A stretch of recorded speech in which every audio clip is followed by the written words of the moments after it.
Assalamualaikum warahmatullahi wabarakatuh. Perkenalkan, nama saya Fikrian Tuarayasa.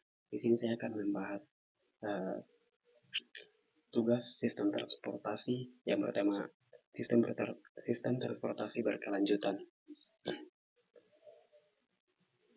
Sistematika pembahasan yang ke-1 pendahuluan, kedua tantangan, ketiga studi kasus, keempat rekomendasi, dan kelima kesimpulan. Yang pertama pendahuluan, konsep transportasi berkelanjutan didefinisikan menjadi sistem transportasi yang dirancang untuk memenuhi mobilitas manusia saat ini tanpa mengorbankan kemampuan generasi yang akan datang. Sistem transportasi ini menekankan pada efisiensi energi, pengurangan polusi, dan aksesibilitas bagi semua lapisan masyarakat.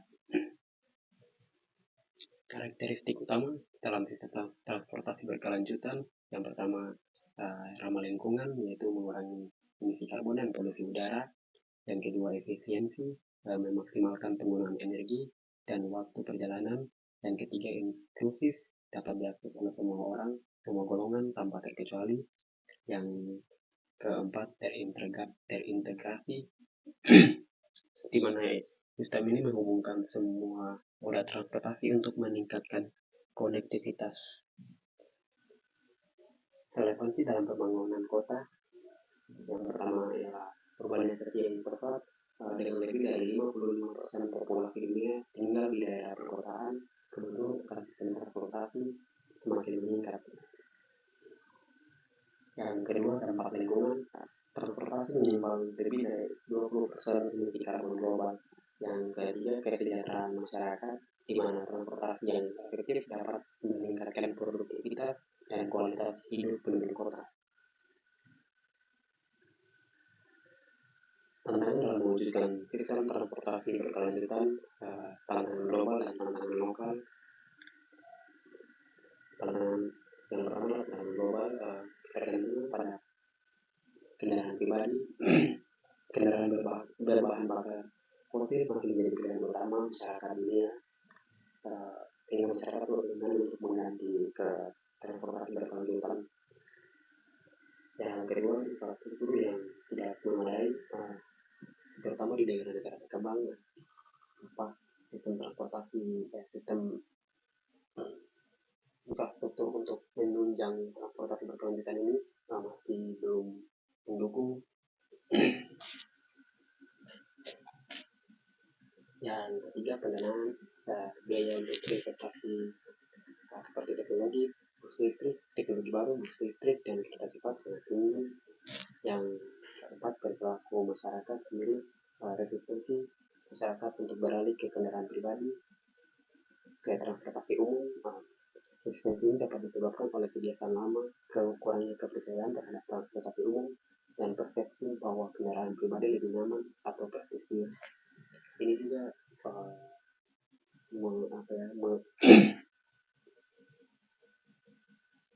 ini juga berkaitan dengan pola pikir masyarakat di suatu tempat. Selanjutnya ada kemacetan, kota-kota besar seperti selanjutnya ini di tantangan di Indonesia sendiri. Kota-kota besar seperti di Jakarta, Surabaya, dan Bandung menghadapi kemacetan yang parah, yang mana yaitu menghabiskan pemborosan bahan bakar dan waktu. Yang kedua, kualitas transportasi umum. Banyak moda transportasi umum yang belum nyaman, aman, dan tepat waktu. Di Bandung sendiri, transportasi umum yang tersedia masih kurang dari kata cukup gitu. Yang ketiga, kurangnya kesadaran edukasi masyarakat tentang pentingnya transportasi berkelanjutan masih minim. Masyarakat masih cenderung untuk menggunakan transportasi pribadi. Yang keempat, ada ketimpangan akses. Wilayah perkotaan cenderung lebih maju dibandingkan wilayah terpencil dalam akses transportasi. Selanjutnya, studi kasus berkelanjutan, studi kasus lokal Jakarta. Pertama, Di Jakarta tuh ada Transjakarta, di mana ini tuh sistem bus rapid trans pertama di Asia Tenggara, dengan jalur khusus yang membantu mengurangi perjalanan, tarif terjangkau, mendukung inklusivitas masyarakat. Selanjutnya adalah MRT Jakarta, moda transportasi yang menghubungkan kota bisnis dari Bundaran HI sampai ke Lebak Bulus, kedua mengurangi ketergantungan pada kendaraan pribadi. Yang ketiga, mengintegrasikan tiket dengan Transjakarta yang memudahkan pengguna dalam transit atau mengganti moda transportasi lain. Selanjutnya studi kasus global. Yang pertama ada Copenhagen, dan kota Copenhagen di Denmark, di mana infrastruktur jalur sepeda yang sangat baik. Yang kedua, program berbagi sepeda atau bike sharing yang mendukung mobilitas hijau. Yang ketiga, 62% penduduk menggunakan sepeda untuk perjalanan harian. Selanjutnya ada di Bogota, Kolombia, di mana sistem BRT atau bus rapid transmilenio yang sukses mengurangi emisi karbon hingga 40%. Kebijakan Car Free Day mingguan mengurangi polusi udara. Yang ketiga, Shenzhen, China, kota pertama di dunia yang mengganti seluruh armada bus dengan bus listrik. Nah, Shenzhen, China juga mengganti lebih dari 16.000 bus konvensional menjadi bus listrik. Ya, dampak positif pada kualitas udara dan pengurangan polusi suara. Rekomendasi dan solusi untuk wilayah lain.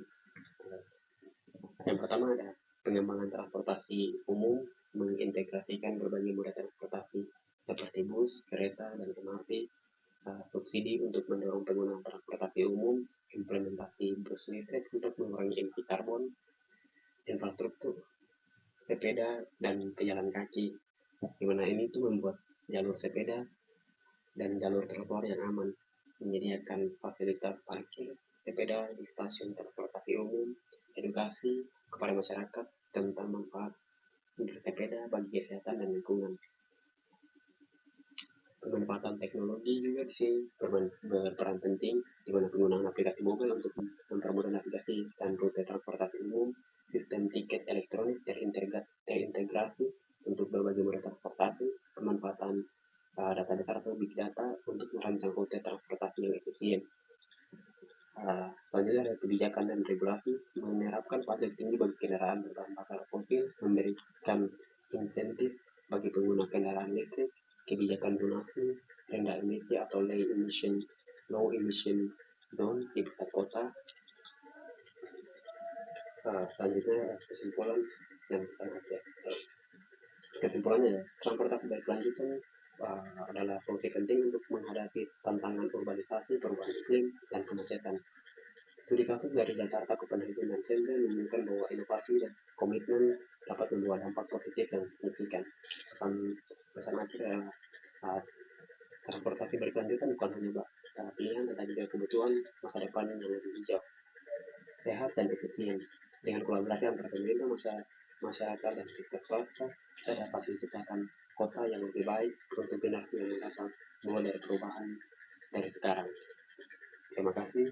Sekian presentasi dari saya. Mohon maaf apabila banyak kekurangan. Wabillahi taufiq wal hidayah. Wassalamualaikum warahmatullahi wabarakatuh.